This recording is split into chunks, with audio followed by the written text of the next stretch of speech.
Phone দিয়েছিলেন নি? হ্যাঁ ফোন দিয়েছিলাম কিরম কি আসছো মানে যে কইলো ছিল কি হ্যালো হ্যাঁ কন। ওই আসো কোন পরিবেশে ফোন আছি, ভালো আছি। আপনারা কিরকম আছে? তো কালকে ফোন দিলাম ফোন ধরলা না ও মোবাইলে বাসায় ছিল বুঝলেন, আমি তো ছিলাম রাত 12টার দিকে। একটা ফোন রাখছে যাবা আসা ঘর ঘর দিয়ে তারাতে লই যাও কি করছে হেরা কারা? খবর বুঝগেরা আর মুরব্বীকে তো কেউ পায় নাই, আপনার মারও পায় নাই, আপনার আব্বারও পায় নাই, আছে তো আমার বোন বোনে। এবার মুরব্বী না পাইলে কত সাথে কাজ করতে পারেন, একটু চলবে। হ্যালো হ্যাঁ কন। পরে আর কোনো কথাবার্তা কয় নাই পরে মোবাইলে কথা হ্যাঁ মারা গেল না, কাজ গেল না।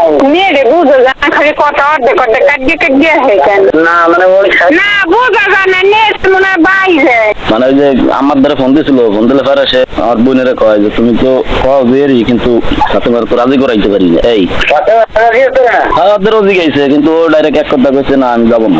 তোমার আবার ধরে কইছে হয় হয় হয়। তুমি হেয়ার পরে আবার তোমার হেয়ার পরে আবার কি করবো তোমার ছেলে কইছি কি হেয়ার পরে কি আমি আর ফোন টোন দিছি নাকি? এই ওটার লোক সবাই আর হয় তাই তো, তাছাড়া আর কি। তারপরে আমি আর কোনো ফোন টোন দিই আর দেবো তো না। ওটা এত তো হয়ে গেছে আমার মাথা খারাপ হয়েছে না বরবার তোমার মাথা লাগছে না আমার কেউ তো ছিল না ওই যে কি পাবে দেখি পরে ফোন দিয়ে বুঝছো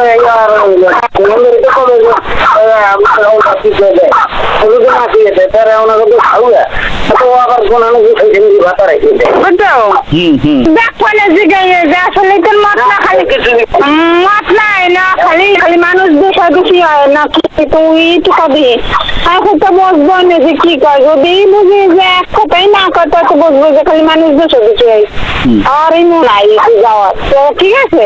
আর একটা কথা জিজ্ঞেস তো শুনছেন, কি ওই বান্দাবাড়ি কি বান্দাবাড়ির এর সাথে বলে কথা কয় কি রাম চিনি না লাগবে না, খালি ওদের জিজ্ঞাবেন এর সাথে বলে কথা কয়। হে থাইল হইছে সৌদি। তো ও হেজির কথা কয় হিয়া হয় হয় হয়। তা দেখ তোমার